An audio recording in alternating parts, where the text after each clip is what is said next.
జీవింతును వినరే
హల్లెలూయా, హల్లెలూయా, హల్లెలూయా, హల్లెలూయా, హల్లెలూయా, హల్లెలూయా.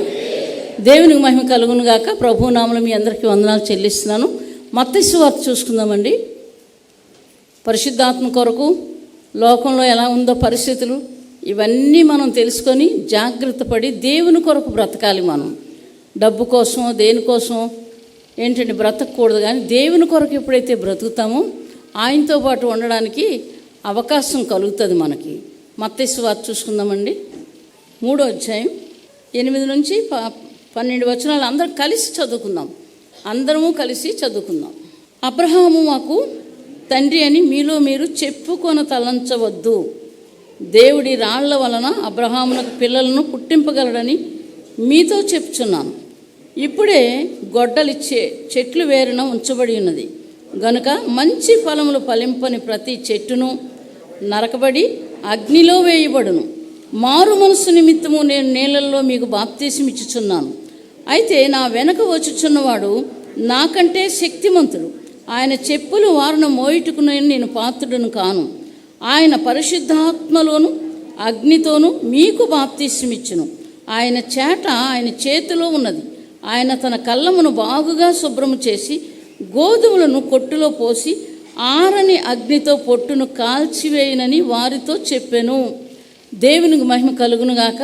ఈ బాప్తీసాల కోసం అనేక మంది అక్కడ పరిసయ్యులు, శాస్త్రులు, సైనికులు, మరి అన్య జనాంగాలు ఇలా చాలా రకరకాలుగా వచ్చి అక్కడ యోహాను బాప్తీసం ఇస్తున్నప్పుడు చూసేటప్పుడు వాళ్ళు కూడా మనసులో అనుకుంటారు, మేము కూడా బాప్తీసం తీసుకుంటే బాగున్ను, ఇలా రకరకాలుగా మనసులో అనుకుంటే ఆ మాటకి ఏం చెప్తున్నాడు ఏంటున్నాడు ఇక్కడ, ఇప్పుడే గొడ్డలి చెట్లు వేరున ఉంచబడి ఉన్నది గనుక మంచి ఫలములు ఫలింపని ప్రతి చెట్టును నరకబడి అగ్నిలో వేయబడును. బాప్తీసం తీసుకునే ముందు హెచ్చరిక చేస్తున్నాడు ఇక్కడ యోహాను. ఈ యోహాను ఎటువంటి వాడంటే, యోహాను వచ్చి వెళ్ళిపోతాడు, ఏలియా వస్తాడు, ఏలియా ఆత్మ మన మధ్యలోకి వస్తుందని అంటాడు.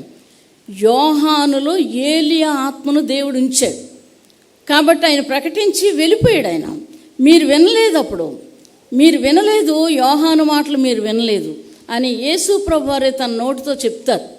కాబట్టి వినడం నేర్చుకోవాలా, తగ్గించుకోవడం నేర్చుకోవాలా, విధేయత కలిగి మనలో తప్పులుంటే చూసుకోవాలా. మన జీవితంలో ఎక్కడ రాళ్ళు ఉన్నాయో మనం చూసుకొని అది తీసేసి పారేస్తేనే ఫలిస్తాం, లేకపోతే ఎప్పుడు ఫలించం. ఏంటంటే ఒక చెట్టు గురించి ఆయన చెప్తారు, వెళ్ళి చూశారు ఆయనకు ఆకలేస్తుంది. ఆ చెట్లో ఏమైనా ఉన్నాయో చూస్తే ఒక్కటి కూడా లేదు. ఒక్కటి కూడా లేకపోయేసరికి చెట్టుని శపించేస్తారు. ఏమీ లేవు, ఆకులు కానీ ఏమీ లేకుండా అయిపోతుంది. బోధకుడా నువ్వు చెప్పినట్లే జరిగిందని. ఏంటండి, ఫలింపని ప్రతి చెట్టుని నరికివేస్తానని దేవుని వాక్యం ఉంది. ఆయనకే ఆకలేసి ఆ చెట్టులో ఏమైనా దొరుకుతుందేమని అనుకుని ఆయన దేవుడు, ఆయన ఏదైనా చేయగలడు. అంటే ఆ చెట్టు ఎలాగుంది చూడ్డానికి క్రైస్తవులే ఏంటండి దేవుని కలిగే ఉన్నారు, మందిరానికి వెళ్తారు, అన్నీ చేస్తారు, కానీ ఏమి లేవు, ఫలం లేదు. దేవుడు తినడానికి ఫలం లేదు. అలాంటి బ్రతుకులేమో చూసుకోవాలి ఒకసారి. డబ్బులేమీ రక్షించవు. చెప్పండి, డబ్బులు మమ్మల్ని రక్షిస్తే మేము ఎంత కష్టపడ్డామండి, ఎంత పోగేసాం. మేము చామండి, ఆ డబ్బులు అయిపోయిందాక మేము చాము, తరతరాలు మేము బ్రతికే ఉంటామని ఎవరైనా చెప్తారా? ఎవరన్నా చెప్పగలరా? ఏంటండి, రక్షిస్తాయా? అస్సలు రక్షించవు. అందుకే డబ్బు లేకపోయినా బ్రతకగలం, కానీ దేవుడు లేకపోతే బ్రతకలేము. ఇది బాగా జీవితంలో అన్వయించుకోవడం నేర్చుకోవాలా, అది పట్టుకోవడం నేర్చుకోవాలా, అప్పుడు ఆయన పాదాలు పట్టుకోవడం నేర్చుకోవాలా, ఫలించడం నేర్చుకోవాలి. వాటిలంతా వాయే ఫలిస్తాయి. ఎప్పటికీ ఆకలి కొనరు నా జనులు, హృదయానందం చేత కేకలు వేస్తారు, మీరు ఏడుస్తారు. ఎవరు? ఫలింపలేని వారు. అందుకు ముందుగుండా హెచ్చరిక చేస్తాడు, మీరు బాప్తీసం తీసుకోవడానికి వచ్చారు కానీ ఈ మాట వినండి అని చెప్పి, ఇప్పుడే గొడ్డల చెట్లు వేరును ఉంచబడి ఉన్నది కనుక మంచి ఫలములు ఫలింపని ప్రతి చెట్టును నరకబడి అగ్నిలో వేయబడును. నేను మారు మనస్సు నిమిత్తము నేను నీళ్ళల్లో మీకు బాప్తీసం ఇచ్చుచున్నాను. ఏం మనసు ఉందని ఇస్తానంటున్నాడు? మారు మనస్సు. మారు మనస్సు ఉండాలి. ప్రతి ఒక్కరికి మారు మనస్సు అనేది ఉండాలి.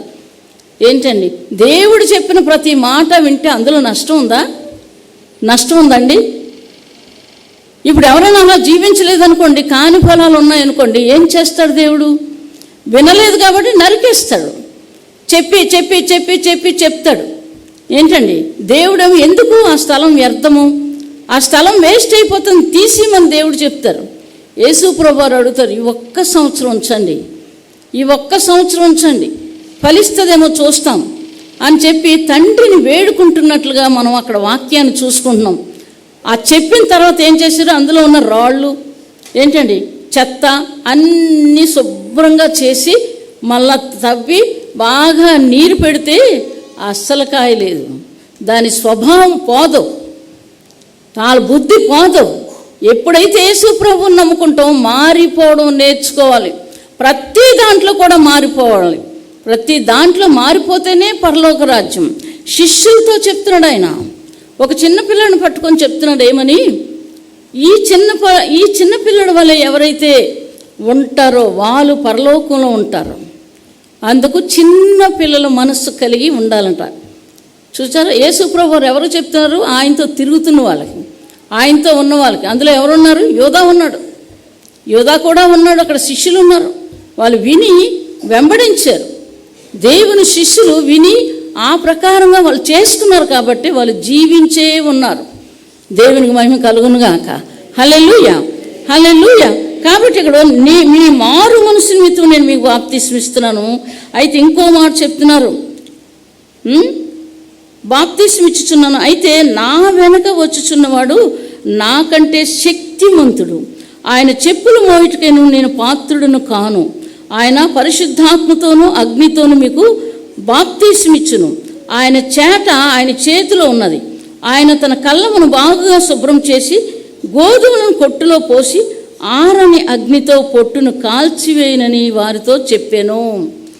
ఇక్కడ పరిశుద్ధాత్మతో యేసు ప్రభువారు మీకు పరిశుద్ధాత్మ అభిషేకం అగ్నితోనూ మీకు బాప్తీసం ఇచ్చెను. ఈ రెండు కూడా ప్రతి మనిషికి ఉండాలి, పరిశుద్ధాత్మతోనూ అగ్నితోనూ. అగ్ని అంటే పరిశుద్ధాత్మ, దేవుని శక్తి అది. కాబట్టి పరిశుద్ధాత్మతోనూ అగ్నితోనూ మీకు బాప్తీసం ఇచ్చును. ఆయన ఇష్టం వచ్చిన వాళ్ళకి ఇస్తారు. ఆయన చేట, ప్రతి ఒక్క జీవితం చేట ఆయన చేతిలో ఉంది. ఆయన ఇష్టం వచ్చినట్లు చెరిగి కొట్టులో పోసి దానికి ఏమైనా అంటుకుందా ఏమని అగ్నితో కాల్చి శుభ్రం చేసి కొట్టులో పోసుకుంటాడంటే పరలోక రాజ్యంలో ఉంచుతాడు. ఇది దేవుని చెప్తున్నటువంటి మాటలు. పరిశుద్ధాత్మతో నింపబడాలి. ఇప్పుడు భయపడాలి కూడా. మనం లూకాసు వార్త చూసుకుందామండి ఒకసారి, తర్వాత అక్కడికి వెళ్దాము. లూకాసు వార్త 21వ అధ్యాయం 8వ వచనం నుంచి, మీరు మోసపోకుండా చూచుకొనుడి, అనేకులు నా పేరట వచ్చి నేనే ఆయననియు కాలం సమీపించినదనియు చెప్పుదురు. మీరు వారు వెంబడ పోకుడి. మీరు యుద్ధములు గూర్చి కలహములు గూర్చి వినినప్పుడు జడియకుడి. ఇవి మొదట జరగవలసి ఉన్నవి కానీ అంతము వెంటనే రాదని చెప్పాను. మరియు ఆయన వారితో ఇట్లను, జనం మీదకి జనమును, రాజ్యం మీదకి రాజ్యమును లేచును. అక్కడక్కడ గొప్ప భూకంపములు కలుగును, తెగులును కరువులను తటస్థించును. ఆకాశం నుండి మహా భయోత్పాతములను గొప్ప సూచనలు పుట్టును. ఇవన్నీ జరగ మనుషులు వారు మిమ్మల్ని బలత్కారంగా పట్టి నా నామం నిమిత్తం మిమ్మల్ని రాజుల యొద్దకు అధిపతుల యొద్దకు తీసుకొని పోయి సమాజ మందిరములకు చెరసాలకు అప్పగించి హింసింతురు. దేవునికి మహిమ కలుగును గాక. ఇప్పుడు ఏం జరుగుతున్నాయి? ఇప్పుడు ఏం జరుగుతున్నాయి? జనం మీదకి జనము, రాజ్యం మీదకి రాజ్యం. ముందు చెప్తున్నారు ఆయన, మీరు మోసపోకుండా చూసుకొనుడి. ఏంటండి, హింసించబడుతున్న వారు బుద్ధి లేదా వాళ్ళకి? ఎందుకు దెబ్బలు కాస్తున్నారు? మీరు ఎందుకు బాధపడుతున్నారు? ఎందుకు మీరు హింసించబడుతున్నారు? వాళ్ళని అడిగితే ఏం చెప్తారు? మేము పరలోక రాజ్యంలో ఉండాలి, అందుకు ఆ జీవితాలు మాకొద్దు. దేవునికి మహిమ కలుగును గాక. మాకు తిండి లేకపోయినా పర్వాలేదు, బట్టలు లేకపోయినా పర్వాలేదు, ఏమి లేకపోయినా పర్వాలేదు, ఆయన ఉంటే మాకు చాలని నిర్ణయం చేసుకున్నటువంటి వాళ్ళు హింసలు పడుతున్నారు. అర్థం చేసుకోవాలి. కాబట్టి లోకం మీద ఇంకా చూస్తే ఇంకో దగ్గర మత్తయి సువార్తలో మరీ భయంకర తెగుళ్ళు. ఏం తెగుళ్ళు వస్తున్నాడు, కరోనా వచ్చేసిందని మళ్ళీ చెప్తున్నారు. కేజీహెచ్లో కూడా ఉన్నాడు, జాగ్రత్త, మళ్ళీ మాస్కులు వేసుకోండి, దేవుని మహిమ కలుగునుగాక. హల్లెలూయా, హల్లెలూయా. దేవుని యందుంటే ఏది రానీయడు, దేవుని యందుంటే ఏది రానీయడు. కాబట్టి ఈ విషయం ఇలాగ జరుగుతున్నాయి కాబట్టి అలాగ పరిశుద్ధాత్మతో నింపబడాలి. కాబట్టి ఇక్కడ ఈ మాటలు చెప్తున్నారు. దేవునికి మహిమ కలుగునుగాక. లూకా సువార్త చూసుకుందాం, 24వ అధ్యాయం 47 నుంచి 53 వచనాలు. పరిశుద్ధాత్మను పొందుకోవడానికి కావలసిన వాక్యం ఇది. పరిశుద్ధాత్మను పొందుకోవడానికి కావలసిన వాక్యం ఇది. 24వ అధ్యాయం. ఈ సంగతులు మీరే సాక్షులు. ఇదిగో నా తండ్రి వాగ్దానం చేసినది మీ మీదకు పంపుచున్నాను. మీరు పైనుండి శక్తి పొందు వరకు పట్టణంలో నిలిచి ఉండుడని వారితో చెప్పాను. ఆయన బేతనియ వరకు వారిని తీసుకుని పోయి చేతులెత్తి వారిని ఆశీర్వదించను. వారిని ఆశీర్వదించుచుండగా ఆయన వారిలో నుండి ప్రత్యేకింపబడి పరలోకమునకు ఆరోహణుడాయను. వారు ఆయనకి నమస్కారం చేసి మహా ఆనందంతో యెరూషలేమునకు తిరిగి వెళ్ళి ఎడతెగక దేవాలయంలో ఉండి దేవుని స్తోత్రము చేయుచున్నారు. పరిశుద్ధాత్మ పొందుకోవలసిన వారు లక్షణాలు యేసు ప్రభు చెప్పి ఏం చెప్పారు? దేవాలయంలోకి వెళ్ళిపోయే వాళ్ళు స్తోత్రం చేస్తున్నారు. ఆయనకు నమస్కారం చేసి ఆయన చెప్పిన మాట విని దేవాలయంలోకి వెళ్ళి ఆయన స్తోత్రం చేస్తున్నారు. అప్పుడు ఏం జరిగింది? అపోస్తల కార్యం చూసుకుందాం మరలా, 1వ అధ్యాయం 8వ వచనం. ఇక్కడ ఏం చెప్తున్నారు? పరిశుద్ధాత్మను పొందుకుంటే భూదిగంతాల వరకు సాక్షులుగా ఉంటారు. అయితే ఏం చెప్తున్నాడు? పైన పరిశుద్ధాత్మతో నింపబడాలంటే వాగ్దానం కొరకు కనిపెట్టాలి. ఏం వాగ్దానం? తండ్రి వలన ఏంటి వచ్చిన వాగ్దానం కొరకు మీరు కనిపెట్టండి అని లూకా సువార్తలో మనం చూసుకున్నాం. ఈ సమయాల్లో, ఈ భయంకరమైన పరిస్థితుల్లో పరిశుద్ధాత్మతో నింపబడితేనే ధైర్యం ఉంటుంది. ఏంటండి, ఎటువంటి ప్రమాదాలు వచ్చినా సరే చచ్చిపోతే చంపేస్తామంటే పర్వాలేదు చంపినట్టు ఏదైనా రెడీయే. ఎందుకు? వాళ్ళలో ఏముంది? పరిశుద్ధాత్మ దేవుడు ఉన్నాడు. ఈరోజు దేవుని కొరకు సాక్ష్యం చెప్పడానికి భయం. అబ్బా సిగ్గేస్తుందండి, అబ్బా చెప్పడానికి భయం అండి, అబ్బా కష్టాలు వచ్చేటప్పుడు, పెద్ద భయంకరమైన రోగాలు వచ్చేటప్పుడు హాస్పిటల్లో ఉండి రాత్రులు పగలు గోల, అవి పరువు పోలేదు. ఈ దేవుడు సృష్టికర్త నీకు మారు మనసు ఇచ్చి నీ కుటుంబాన్ని బాగు చేసి నీ జీవితాన్ని ఆయనతో కూడా ఉండడానికి ఆయన చేసిన ఉపకారానికి సిగ్గులు సాక్ష్యం చెప్పడానికి ఎన్ని అద్భుతాలు జరిగాయి. ఉండండి, పలానప్పుడు చెప్తాం. ఎవరికి లాభం? మీరు చెప్పకపోతే మీకు నష్టం. యేసు ప్రభువారు నోటంబడి చెప్పిన మాట, మీరు పరిశుద్ధాత్మతో నింపబడితే భూదిగంతాల వరకు సాక్షులై ఉంటారు. మా ప్రాణాలు పోయినా పర్వాలేదు, పేతురు యోహాన్లు అంటున్నారు. మేము దేవుని మాట వింటాం, మీ మాట వినడం న్యాయం కాదు, మేము దేవుని మాట వినడం న్యాయం అని వాళ్ళు చెప్తారు. అక్కడ ఉన్న వాళ్ళు అంటారు, వీరు విద్య లేని పామరులు, అయితే వీరితో యేసు ప్రభు ఉండడం మేము చూసామని చెప్తారు. అక్కడ సాక్ష్యం. ఎంత ధైర్యం అండి! యేసు ప్రభు వారితో ఉన్నాడు కాబట్టి ఏది జరగలేదు. దెబ్బలు కాశారు, వాళ్ళను ఎన్నో దెబ్బలు కాశారు. కానీ దేవుని శక్తి వరకు ఉంది కాబట్టి చెరసాలను బద్దలు కొట్టాడు దేవుడు. 2 సార్లు బద్దలు కొట్టాడు. పౌలు శీలను ఉన్నప్పుడు, పేతురు ఉన్నప్పుడు, ఆ తర్వాత పేతురు ఇంకో దగ్గర ఉన్నప్పుడు కూడా జైలు లోకి వెళ్ళి దేవుని దూత బయటికి తీసుకొచ్చి దేవాలయంలో నిలబడుతుంది. ఇవన్నీ అవసరమా వాళ్ళకి? బుద్ధి లేని వాళ్ళు అనుకుంటున్నారా? డబ్బున్న వాడి దగ్గర పని చేస్తే ఓ 10 లక్షలు లేకపోతే 4 లక్షలు ఎంతో కొంత ఇస్తాడు కదా, అవి తినుకొని హాయిగా బ్రతకొచ్చు అని అనుకోవచ్చు. అలాంటి వాళ్ళు కాదు. పరిశుద్ధాత్మతో నింపబడిన వాళ్ళు ప్రత్యేకంగా జీవిస్తారు, ప్రభు కొరకు జీవిస్తారు. ఏదైతే జరగని మా ప్రాణాలు పోని అనుకుంటారు, అలాగ జీవిస్తారు. కాబట్టి వాళ్ళ ప్రాణాలు దేవుడు జీవంతో ముడికట్టాడట దేవుడు. దేవునికి మహిమ కలుగునుగాక. హల్లెలూయా. అబీగయలు చెప్తుంది ఏంటండి, తన భర్త తినడానికి ఇవ్వడు, అసలు తినడానికి ఇవ్వడు. 400 మంది అప్పులు మాత్రం దావీదు దగ్గర ఆ సమయాల్లో ఉన్నప్పుడు ఏంటండి అలా చెప్పినప్పుడు అప్పుడు చెప్తుంది, రాజా నీకు నీ ప్రాణము యెహోవా జీవపు మూట కట్టి ఉంది కాబట్టి నిన్నెవ్వరూ ఏం చేయలేరని. దేవునికి మహిమ కలుగునుగాక. అలాగుండాలంటే పరిశుద్ధాత్మతో నింపబడాలి. అలాగుండాలి. ఎక్కడికి వెళ్ళి మనం కాపాడబడాలంటే పరిశుద్ధాత్మతో నింపబడాలి. ఏది వస్తున్నా ఆయన బోధ చేస్తాడట. ఏది వచ్చినా ఆయన బోధ చేస్తాడట. చూడండి, యోహాను సువార్త 14వ అధ్యాయం 16-17 వచనాలు చదవండి. నేను తండ్రిని వేడుకొందును మీ యొద్ద ఎల్లప్పుడూ ఉండుటకై ఆయన వేరొక ఆదరణకర్తను అనగా సత్యస్వరూపియగు ఆత్మను మీకు అనుగ్రహించును. దేవునికి మహిమ కలుగును గాక. హల్లెలూయా. ఇతను ఏం చేస్తాడండి? బోధిస్తున్నాడు. సత్యస్వరూపమైనటువంటి ఆత్మ, పిరికితనం గల ఆత్మను మనకి ఇవ్వలేదట. వాక్యము చెప్తుంది, పిరికితనం కలిగిన ఆత్మను మనకి ఇవ్వలేదు. ఏంటండి? పరిశుద్ధాత్మ దేవుడు మనకి ఇచ్చాడు. కాబట్టి వినరు కాబట్టి అటు వెళ్తే అక్కడ దండాలు పెడతారు. పర్వాలేదు, బయటే ఉంటాను, లోపలికి వెళ్ళను. రోగం వస్తే ఇటు వస్తారు, ఇటు వచ్చి ప్రార్థన చేయండి. నువ్వు చేసే పని ఏంటి? దేవుడికి ఇష్టం లేని పనులు చేస్తూ అక్కడికి వెళ్తున్నా. మా వాళ్ళు అందరూ ఒప్పుకోరండి, నన్ను రమ్మన్నారు. నేను రమ్మంటే నువ్వు చస్తావా? చెప్పండి. దేవుడికి ఇష్టం లేని పని నువ్వు చేసినప్పుడు చావే. ఇశ్రాయేలుని చంపేశాడు దేవుడు. అలాగా ఎన్నిసార్లు ఆమోస్ చదవండి, మీకా గ్రంథం చదవండి, ఇంకా అక్కడ యెహెజ్కేలు చదవండి, మీరు ఇంటికి వెళ్ళి చదవండి. ఎలాంటి పనులు చేస్తే ఎలాగ దేవుడు చంపాడు వాళ్ళని. ఇలాంటి భయంకరమైనటువంటి దేవుడు తన బిడ్డలు తనలాగా ఉండాలని ఆశపడి ఈ లోకంలో నీకు రక్షణ ఇచ్చి ఆయన పరిశుద్ధాత్మనిచ్చి నిన్ను నడిపిస్తున్న దేవుడికి బాధ పెట్టి ఏడిపిస్తారు. అందుకే చాటున ఏడుస్తాడట. ఇశ్రాయేలు చేసిన పనులకి చాటున ఏడ్చేదను నేను అని ఇర్మియా గ్రంథంలో దేవుడే చెప్తున్నాడు. ఇటువంటి వాళ్ళకి ఏం చేస్తాడు? చాటున ఏడుస్తారు. ఆ శిక్షలన్నీ ఒక్కసారి వచ్చేస్తాయి. అప్పుడు ప్రార్థన కూడా వినడు దేవుడు. వాళ్ళకి తెలియదులే మనం చేసినవి, మాకు తెలియదు, మీకు తెలియదు.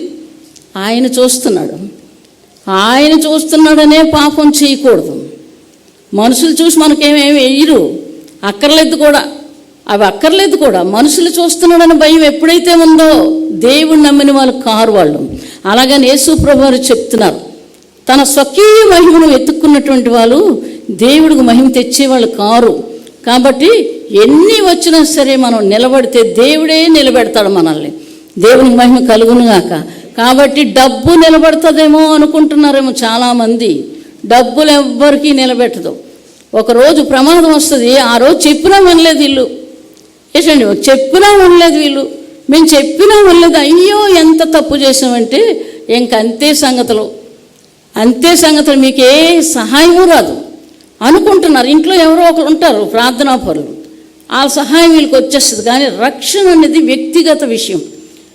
పిల్లల తల్లిది రాదు, పిల్లలకు రాదు, ఎవరు రక్షణ వాళ్ళే. కాబట్టి ఈ విషయాల్లో జాగ్రత్తగా ఉండడం నేర్చుకోవాలి. పరిశుద్ధాత్మతో నింపబడడం నేర్చుకోవాలి. ఇంత 1000 మంది నాకు ఉన్నారండి, నాకేం భయం లేదు. కానీ వీళ్ళకి కష్టం వచ్చినప్పుడు ₹1 కూడా ఎవరు ఎవరికైనా అలా చేశారా? చెప్పండి. మీ చుట్టాలుగా, మీ బంధువులు అని మీకు ఎవరైనా ఇచ్చారా? వెళ్ళిపోయారు. దాటి ఇక్కడ మాట్లాడామంటే డబ్బులు అడుగుతారు. వీళ్ళు జాగ్రత్తగా వెళ్ళిపోవడమే. ఏంటండి? తోసేసిన వాళ్ళు నాకు తెలుసు. ఈదులో చేపలు పడిపోయి ఒక ఆమె చేపలు ఆవిడది ఆటోలో వెళ్ళిపోతూ పడిపోతే యాక్సిడెంట్ అయిపోయింది. కాలు చేతులు అంతా రక్తం వచ్చేస్తుంది. కానీ ఎవ్వరూ వెళ్ళలేదని. దేవుని ప్రేమ ఎలాంటిదో, దేవుని కృప, దేవునికి మహిమ కలుగునుగా. నేను కిరసనాయిలు వాటర్ అన్నీ పట్టుకొని వెళ్ళి మొత్తం అంతా తుడిచి చేపలన్నీ ఏరి ఆ బుట్టలో వేసి ఆటోని పిలిచి ఈవిని ఎక్కడ దిగుతుందో అక్కడ దించేయి బాబు అని చెప్పి ఆ టీ కూడా చేసి తీసుకెళ్ళి ఇచ్చి, అంతకుముందు సంగతి చెప్తాను. కుష్టి వ్యాధుల అంత దూరం ఉన్నంటే ఇటు పారిపోయింది. అంతకుముందు దేవుణ్ణి నమ్ముకోకముందు, దేవుణ్ణి నమ్ముకున్నాక కనికరం కలిగిన మనసు, దయ కలిగిన మనసు వస్తుంది. ఏ మనిషి పాడైపోకూడదన్న మనసు వస్తుంది. నిజంగా నా దేవుణ్ణి నమ్ముకుంటే మనసు మారిపోతుంది, మార్పు చెందుతుంది. ఎప్పుడు దేవుని యందు ఉంటేనే వస్తుంది, లేకపోతే రాదు. అలాగే ఎంతమందో యాక్సిడెంట్లు అయిపోయిన వాళ్ళు ముందు నేనే ఉండింది, ఎందుకంటే రోడ్డు మీద మా ఇల్లు. చూసేదాన్ని, చూడగానే ముందు ఏమైందని ముందు మంచినీళ్ళ గ్లాస్ పట్టుకొని వెళ్ళేదాన్ని. చాలామందికి వాళ్ళ జీవితాల్లో చేశాను. ఇది సమయం వచ్చింది కాబట్టి చెప్తున్నాను, మనస్సు మారితేనే. అయితే దేవుడు ఏం చేశాడో, ముందు ప్రభువుని నమ్ముకోగానే కుష్ఠవ్యాధి మనిషిని నా దగ్గరకు పంపించాడు. నాకు అస్సలు ఇష్టం, భయం ఆ కుష్ఠవ్యాధి ఎక్కడ వచ్చేస్తుందని. 5 ఏళ్ళు లేవు. చూసిన తర్వాత మరి ఎలాగ అన్నం తింటావు నువ్వంటే, ఇంటికి వెళ్ళి వంట చేసిన తర్వాత మా ఆయన ముద్దలు పెడతాడమ్మ నా చేతిలో, అది తింటాను అన్నాడు. అయితే రేపు వస్తావా నువ్వు ఇక్కడికి అన్నాను. తప్పకుండానమ్మా, అన్నం తినకుండా రా అని అన్ని వండేసి రెడీగా ఉంచి ముద్దలు కలిపి తన చేతిలో పెట్టేదాన్ని. మనసు మారిపోయింది. మారిపోతే ఇలాంటివి ఉంటాయి. లేకపోతే అయ్యో నిన్ను ముట్టుకోకూడదు, నన్ను ముట్టుకోకూడదు, ఇలాంటివన్నీ వస్తాయి. ముట్లు అంట్లు అన్నీ వస్తాయి చెత్త జీవితానికి. ఏంటండి, లోపల హృదయం మాత్రం బాగోదు. మనిషిని మనిషిగా ప్రేమించలేని మనుషులు దేవుడి బిడ్డలా? మార్పు లేని మనుషులు దేవుని బిడ్డలా? మారు మనసు లేని వాళ్ళు దేవుని బిడ్డలా? వాళ్ళు మనమే వ్యక్తిగతంగా పరీక్షించుకుంటే మన సంగతి దేవుడు చూపిస్తాడు. ఏమున్నాయో చూపిస్తాడు. మనిషి మారిపోవాలి. మనిషిని మనిషిగా ప్రేమించడం నేర్చుకోవాలి. అందరినీ దేవుడే చేశాడు. ఏంటండి, ముట్టుకునేవారం కాదు, అంటుకునేవారం కాదు, సస్తనం అనే నీళ్ళు కూడా ఇచ్చేదానికి. సాయంకాలం శుక్రవారం అయితే అసలు మా ఆస్తి పోతుందని, ఏంటండి మా ఇంట్లో సిర్లు పోతాయని మంచినీళ్ళు ఇచ్చేదాన్ని కాదు. ఈ దినం మార్పు చెందాను. దేవునికి మహిమ కలుగునుగాక. హల్లెలూయా, హల్లెలూయా. మారు మనసు అంటే ఏంటనుకుంటున్నారు? మనకు అవసరమైతే ప్రార్థన చేయండి, తప్పకుండా దేవుడు ఇస్తాడు. ఈరోజు నాకు ఇస్తున్నాడు దేవుడు, అందుకే ఎవ్వరు ప్రేమించిపోయినా పర్వాలేదు, దేవుడు లేకపోతేనే భయంకరమైన జీవితం. నేను అలాగ అనుకుంటాను. ప్రభా, ఏది లేకపోయినా పర్వాలేదు, నువ్వు ఉండాలి, నువ్వు లేకపోతే మా బ్రతుకులు శూన్యం. దేవుడు అలాగే కాపాడుతున్నాడు. దేవునికి మహిమ కలుగునుగాక. హల్లెలూయా, హల్లెలూయా. ఆ రోజు మన సొంత బంధువులు తిండి లేనప్పుడు, బట్టలు లేనప్పుడు ఎక్కడ మాట్లాడితే అడుగుతామేమో అని, అలాంటి పరిస్థితుల్లోని భయంకరమైన పరిస్థితులు ఉన్నప్పుడు దేవుడు ఇంటిలో పెట్టి ఆరోగ్యం బాగు చేసి ఆహారం పెట్టి బట్టలిచ్చి వస్త్రాలిచ్చి పరిశుద్ధాత్మతో నింపి ఆయన బిడ్డగా చేసుకున్న దేవుడికి ఎన్ని చేస్తే మాత్రం మన రుణం తీరుతుంది. కాబట్టి పరిశుద్ధాత్మతో నింపబడ్డారంటే దేవుడు మీ అందుండి మిమ్మల్ని నడిపిస్తాడు. ఇందాక చెప్పిన మాట ప్రకారంగా మిమ్మల్ని నడిపిస్తాడు. ఆయన మిమ్మల్ని నడిపిస్తాడు, మీకు బోధిస్తాడు. తన అనకూడదు కానీ ఒక 10 లక్షలు పట్టుకొని ఇచ్చిన జబ్బు, ఏదో అనారోగ్యం ఉందనుకోండి, ఏం చెప్తాడు, ఇంకొక 10 లక్షలు కావాలంటాడు. అక్కడ జబ్బే లేదు. చాలామంది ప్రార్థన చేసి మీకేమీ లేదంటే వాళ్ళు వినలేదు, హాస్పిటల్కి వెళ్ళారు. అక్కడికి వెళ్తే నేను చెప్పిన మాట చెప్పారు, వాళ్ళు ఏమీ లేదని చెప్పారు. దేవుడు మాట, దేవునికి మహిమ కలుగునుగాక. హల్లెలూయా, హల్లెలూయా. డబ్బు లేకుండానే నిన్ను కాపాడుతున్నాడు దేవుడు, నిన్ను కాపాడుతున్నాడు. హాస్పిటల్కి వెళ్ళకుండానే నిన్ను ప్రేమించిన దేవుడు ఎంత గొప్ప దేవుడు. ఆ దేవుని ఎలాగ తీర్చుకోగలం ఆయన రుణాన్ని మనం. కాబట్టి జాగ్రత్తగా జీవించడం నేర్చుకోవాలి. ఇది ఎలా జరుగుతుంది? పేతురు రాసిన పత్రిక చూసుకుందామండి. 1 పేతురు 3వ అధ్యాయం 10వ వచనం నుంచి 18 వచనాలు చదువుతారు. జీవమును ప్రేమించి మంచి దినములు చూడగొడవాడు చెడ్డదాన్ని పలుకకుండా తన నాలుకను, కపటపు మాటలు చెప్పకుండా తన పెదవులను కాచుకొనవలను.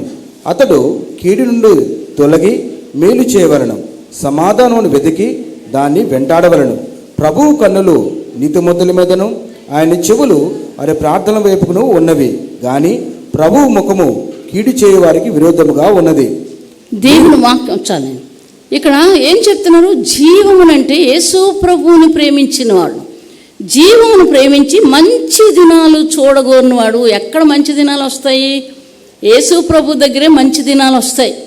లోకంలో ఉన్నాక ఎక్కడున్నా సరే మంచి దినాలు మనిషికి రావు. ఒకవేళ నీతో మాట్లాడంటే ఏదో ఉండి మాట్లాడతాడు, ఏదో ఆశించి మాట్లాడవచ్చు, లేకపోతే ఇంకేదో ఆలోచనల వల్ల ఉంటాయి. కానీ ఇక్కడ ఏం చెప్తున్నాడు? ఇక్కడ పేతురు జీవమును ప్రేమించి మంచి దినములు చూడగోరువాడు చెడ్డదాన్ని పలకకుండా తన నాలుకను, కపటపు మాటలు చెప్పకుండా తన పెదవులను కాచుకొనవలను. అతడు కీడు నుండి తొలగి మేలు చేయవలను, సమాధానము వెతికి దాన్ని వెంటాడవలను. ప్రభు కన్నులు నీతిమంతుల మీదను ఆయన చెవులు వారి ప్రార్థనల వైపున ఉన్నవి కానీ ప్రభు ముఖము కీడు చేయ వారికి విరోధముగా ఉన్నది.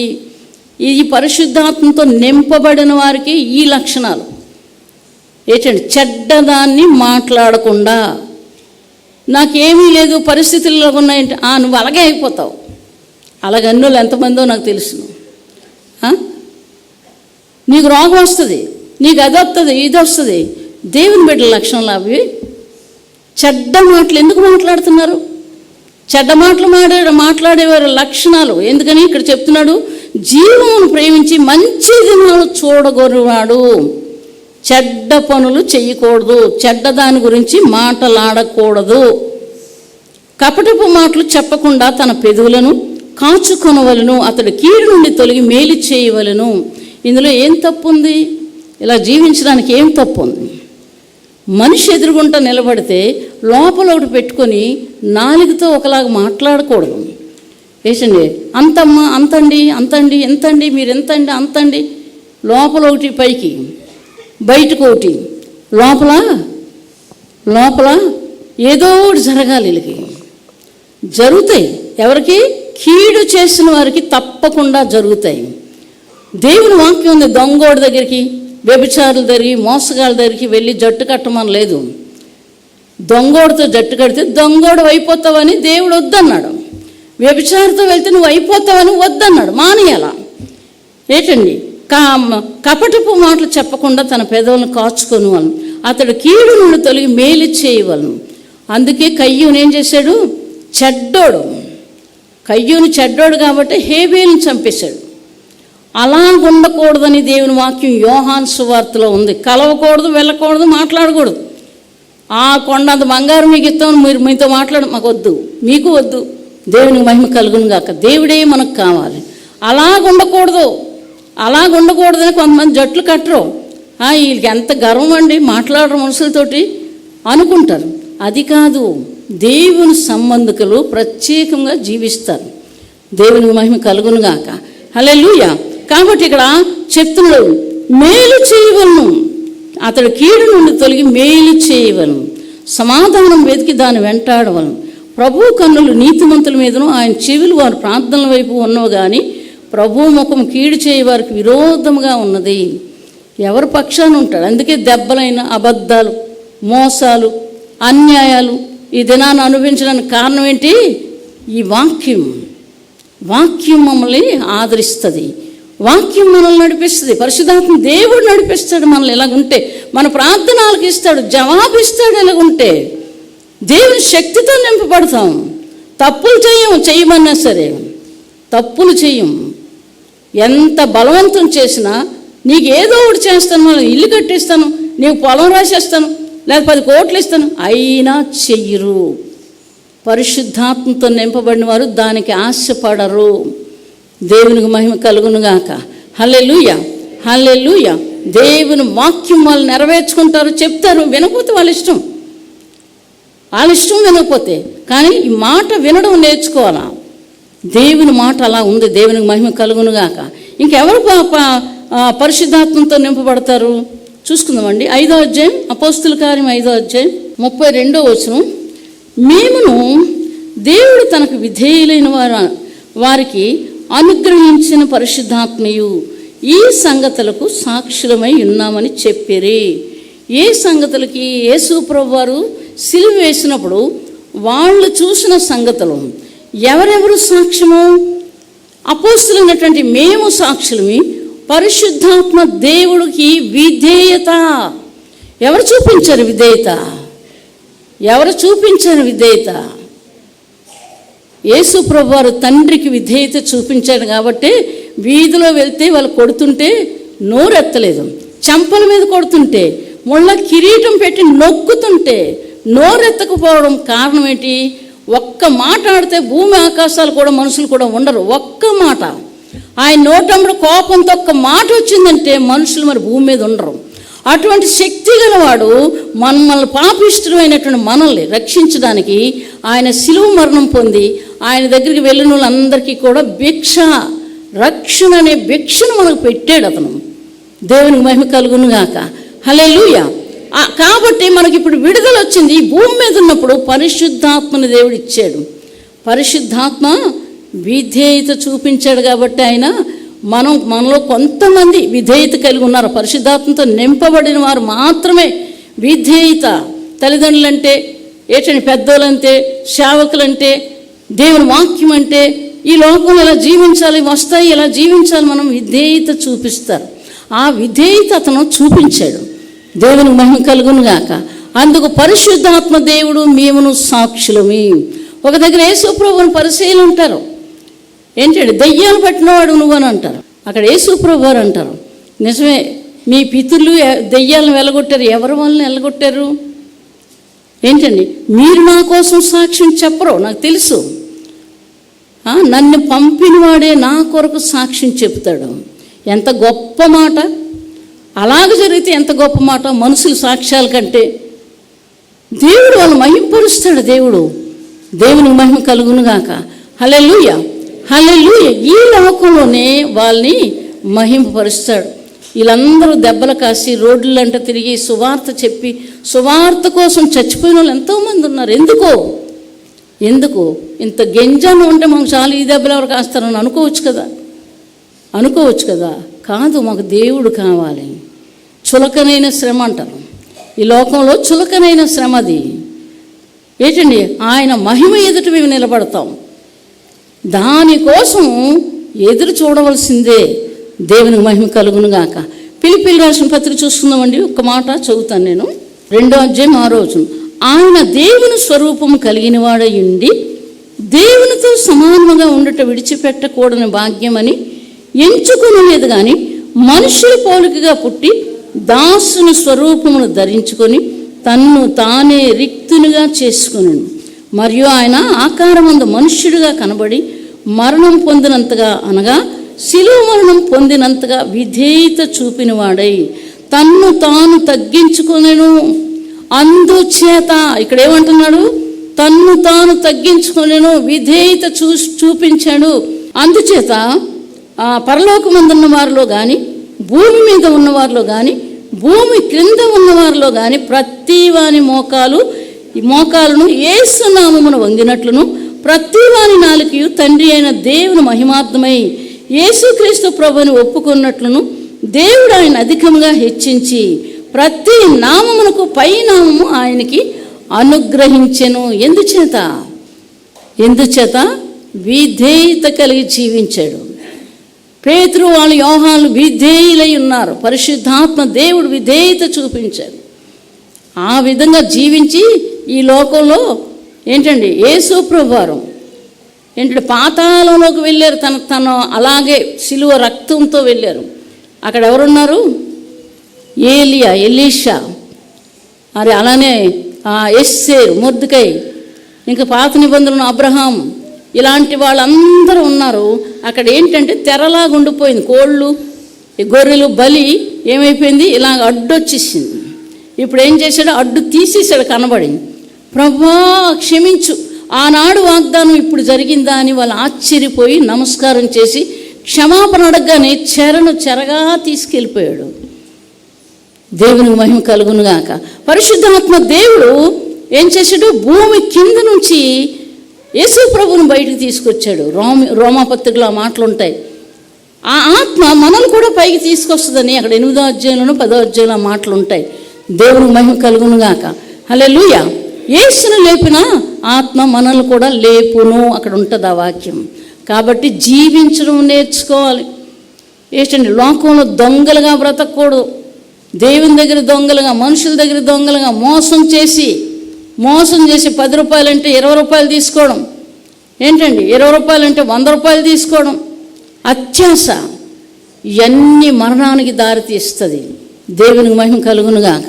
చెప్తున్నారు, మంచి ఫలాలు కాయడం నేర్చుకోవాలి. చెడ్డ ఫలాలు కాదు.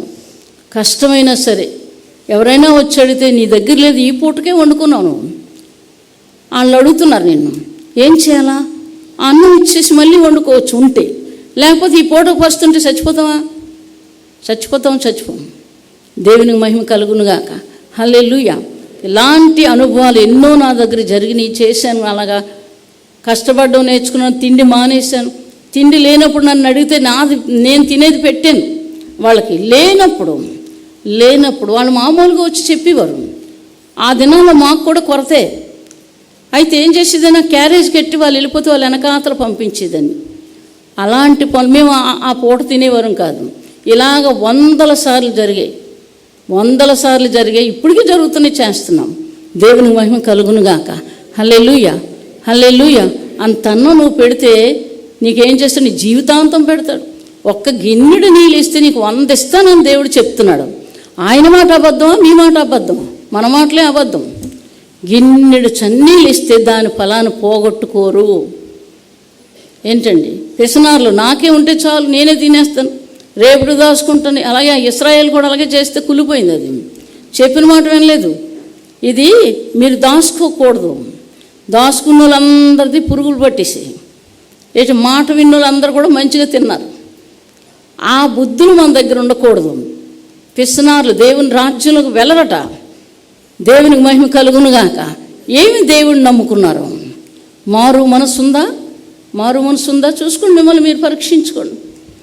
అలాగ మాట్లాడితే ఏం చేస్తారు? ఇష్టం ఉండదు. డబ్బే దేవుడు అంటారు, కడుపే దేవుడు అంటారు. అయ్యి దేవుడు కాదు. దేవుడు నీ కొరకు ప్రాణం పెట్టాడు. అది గుర్తుంచుకోవాలి. దేవునికి మహిమ కలుగునుగాక. చెడ్డ మాట్లాడరు పరిశుద్ధాత్మను పొందుకున్న వాళ్ళు. కీడు చెయ్యరు. చేసిన వాళ్ళు ఉన్నారు, లేరని కాదు. ఎంతోమంది సేవకులు నాకు తెలుసు, బోల్డ్ మంది వేలల్లో ఉన్నారు.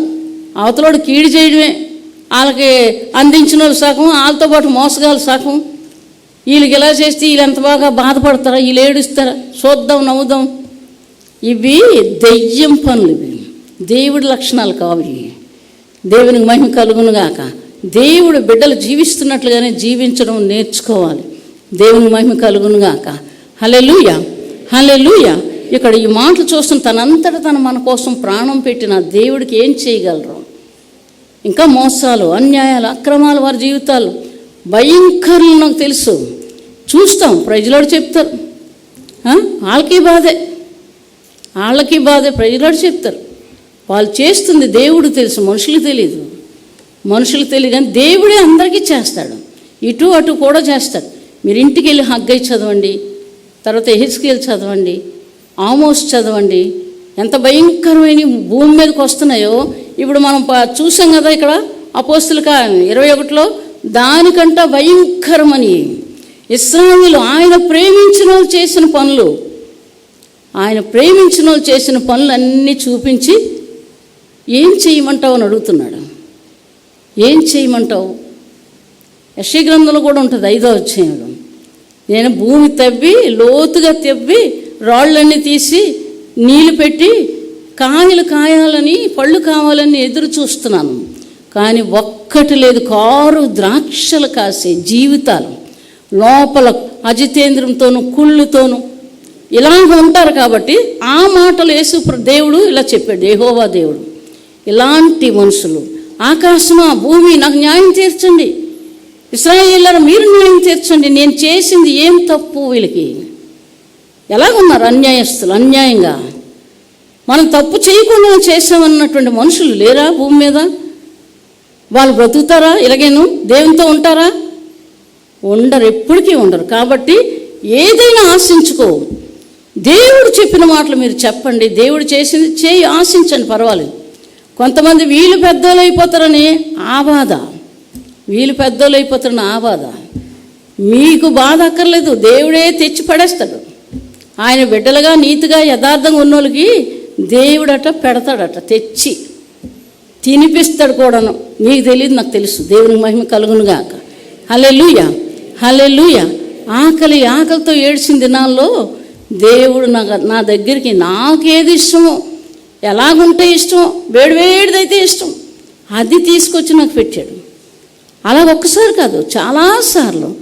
ఎవరు నేను అడగను కానీ దేవుని మాట అయితే చెప్తాను. వింటే విన్నారో వాళ్ళ ఇష్టం. దేవుని మహిమ కలుగునుగాక. హల్లెలూయా. దేవుడి మాటలు దీవించునుగాక. మనసు మార్చుకోండి. ఆఖరి దినాల్లో ఉన్నాం. ఎప్పుడు మరణం వస్తుందో తెలీదు. నీ డబ్బులు నిన్ను రక్షించవు, నీ జనాలు నిన్ను రక్షించవు. అందుకే చాలామంది జనాలు కోరుకోరు. కొద్ది మంది అంటున్నాడు దేవుడు, చిన్న మంద భయపడకుడి.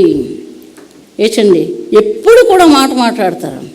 ఏమవుతుందో, పరిస్థితులు ఎలా మారుతాయని మేము అనుకున్నప్పుడు భయపడకుడు, చిన్నమంద రాజ్యం మీకు ఇవ్వడానికి తండ్రికి ఇష్టమై ఉంది. తండ్రికే ఇష్టమట, అది కావాలి. దేవునికి మహిమ కలుగునుగాక. హల్లెలూయా. కళ్ళు మూసుకుందామండి అందరమీ. మా పరిశుద్ధ నీ పాదాలకు వందనాలు చెల్లిస్తున్నాం. ఎల్లప్పుడూ నీ మాట మేము వినేలా సహాయం చేయండి. మీ దయాజాలి కనికరాలు మా మీద ఉంచండి. అభిగానం లేకపోతే మేము చనిపోతాం. తండ్రి నీకు వందనాలు. మీ మార్గంలో మేము జీవించడానికి సహాయం చేయండి. మా మార్గాలన్నీ చెరిపోయి తండ్రి నీకు వందనాలు. మా మార్గాలు చెరిపోయండి, అవి నాశనానికి నడిపిస్తాయి. నీ మాట వింటే జీవంలోకి నడిపిస్తారు. ఈ వాక్యం విన్న బిడ్డలతో మీరు మాట్లాడండి, దర్శించండి.